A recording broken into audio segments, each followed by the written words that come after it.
में भोपाल से खबर है, जहां बीजेपी की बड़ी बैठक आज हो रही है और मंत्री नरेंद्र सिंह तोमर इस बैठक में खुद पहुंचे हुए हैं। बीजेपी ऑफिस वो पहुंच चुके हैं और बैठक शुरू हो गई है। सीएम शिवराज सिंह भी इस बैठक में खुद मौजूद हैं। वहीं गृह मंत्री नरोत्तम मिश्रा भी पहुंचे हुए हैं बीजेपी ऑफिस। SC/ST मोर्चे को लेकर ये बैठक हो रही है। वहीं प्रदेश प्रभारी मुरलीधर राव भी इस बैठक में मौजूद हैं।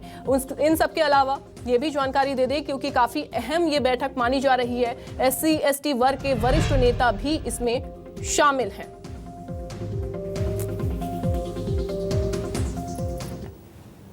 आज भारतीय जनता पार्टी के अनुसूचित जाति और जनजाति के हमारे प्रमुख कार्यकर्ताओं की बैठक है और उस बैठक के निमित्त ही मेरा यहाँ आना हुआ है। पार्टी को और विस्तारित करने की दृष्टि से, उन क्षेत्रों में पार्टी को और मजबूत करने की दृष्टि से बातचीत होगी और संगठनात्मक विस्तार कैसे दिया जाए पार्टी को, इस मामले में आज बातचीत हो।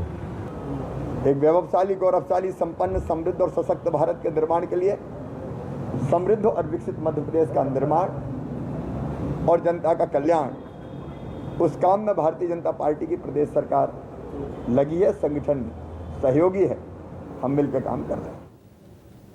और इसी खबर पर ज्यादा जानकारी के साथ संवाददाता शब्बीर अहमद लाइव जुड़ गए हैं। शब्बीर, बैठक को लेकर अभी फिलहाल क्या अपडेट है, क्या जानकारी निकल कर आ रही है?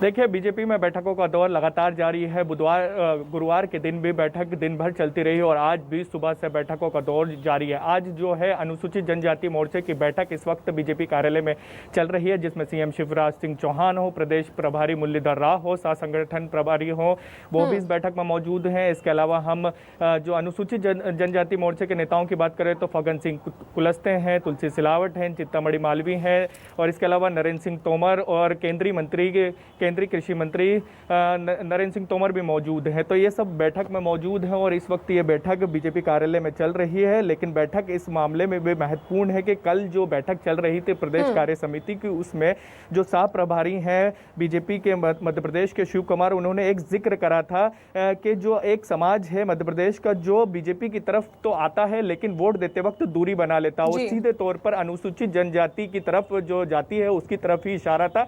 क्योंकि मध्य प्रदेश में 2018 में हमने देखा था कि जो कांग्रेस की सरकार हासिल हुई थी उसकी सबसे बड़ी वजह यही थी कि अनुसूचित जाति की जो सीटें हैं उसमें सबसे ज्यादा सीटें कांग्रेस को मिली थी और इसके कारण ही सत्ता हासिल हुई थी।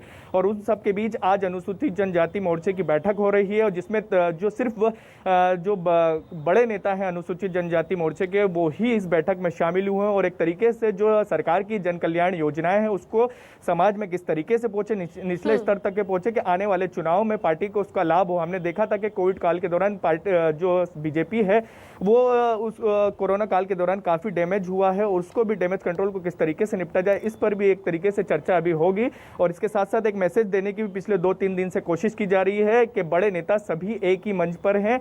और ये क्योंकि काफी अभी जो खबरें बार बार बीजेपी से निकल कर आ रही थी कि शिवराज सिंह चौहान या तमाम बीजेपी के बड़े नेता हैं, ये इनमें समन्वय नहीं और इन सब के बीच बैठक हो रही है और ये मैसेज देने की कोशिश की जा रही है कि तमाम बीजेपी के बड़े नेता एक साथ हैं। आप देखेंगे अनुसूचित जनजाति मोर्चे की बैठक चल रही है लेकिन उसके अंदर मध्य प्रदेश के गृह मंत्री हैं नरोत्तम मिश्रा, वो भी मौजूद है, कृषि मंत्री हैं नरेंद्र सिंह तोमर, वो भी मौजूद है और ये सब अलग अलग गुट के माने जाते हैं लेकिन इस वक्त वो बीजेपी कार्यालय में मौजूद है। इसके अलावा एक बैठक और होनी है, वो मीसाबंदियों की होनी है। आज इमरजेंसी को वो 45 साल हो गए हैं। बीजेपी हमेशा इस जो इमरजेंसी का काल होता है उसके काले दिवस के रूप में मनाती है, तो उसको लेकर भी बैठक होगी। लेकिन फिलहाल अनुसूचित जनजाति मोर्चे की बैठक चल रही है बीजेपी कार्यालय में। जी बिल्कुल शब्बीर, और बीजेपी में बैठकों का दौर भी लगातार जारी है, लेकिन SC/ST वर्ग के नजरिए से अगर इसको देखा जाए तो काफी अहम ये बैठक और साथ ही साथ आने वाले समय में, क्योंकि मिशन 2023 को लेकर भी तैयारियां जोरों शोरों से चल रही हैं,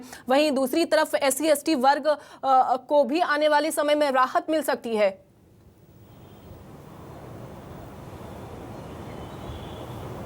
बिल्कुल 2023 को लेकर ये बैठक कह सकते हैं, क्योंकि अनुसूचित जाति वो जाति है जिसने 2018 में बीजेपी से जब चुनाव हुए थे तो दूरियां बना ली थी और कांग्रेस की तरफ रुख किया था।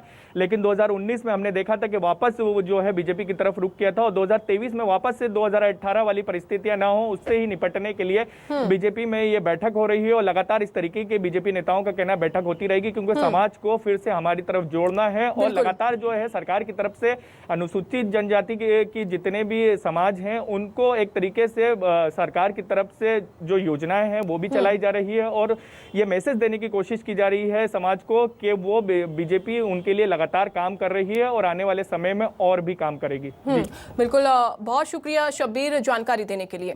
आगे बढ़ेंगे खबरों में। भोपाल से खबर, जहां कृषि मंत्री नरेंद्र सिंह तोमर का बयान सामने आया है। दरअसल बैठक हो रही है और बैठक से पहले ही कृषि मंत्री नरेंद्र सिंह तोमर ने बयान जारी किया। किसानों से कई बार बात हो चुकी है, ये कृषि मंत्री नरेंद्र सिंह तोमर की तरफ से कहा गया। वहीं किसानों की तरफ से प्रस्ताव आया तो बात करेंगे। दरअसल मीडिया से बातचीत करते हुए उन्होंने ये कहा है कि किसानों से बातचीत हो रही है, वहीं किसानों की तरफ से प्रस्ताव आएगा तो बातचीत करने के लिए वो तैयार हैं। वहीं प्रधानमंत्री की सर्वदलीय बैठक पर भी तोमर, कृषि मंत्री नरेंद्र सिंह तोमर का बयान सामने आया। उन्होंने कहा कि अनुच्छेद 370 की समाप्ति के बाद जम्मू कश्मीर में शांति है।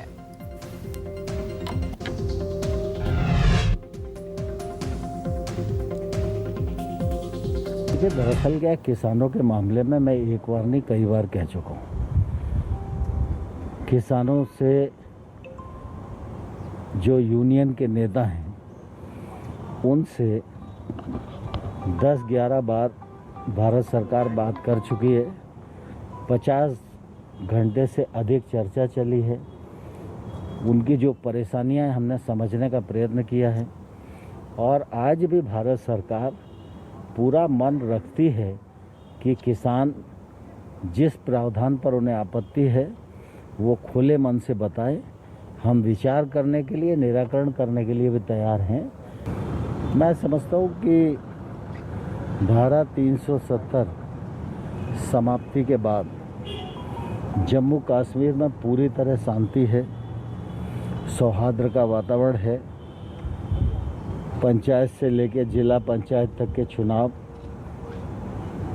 अच्छे वातावरण में संपन्न हो गए हैं। कृषि के क्षेत्र में और कृषि उत्पादों की मार्केटिंग के क्षेत्र में भारत सरकार बहुत तेज़ी के साथ जम्मू कश्मीर के साथ काम कर रही है और मैं समझता हूँ कि जम्मू कश्मीर अब एक नए कल की ओर बढ़ रहा है।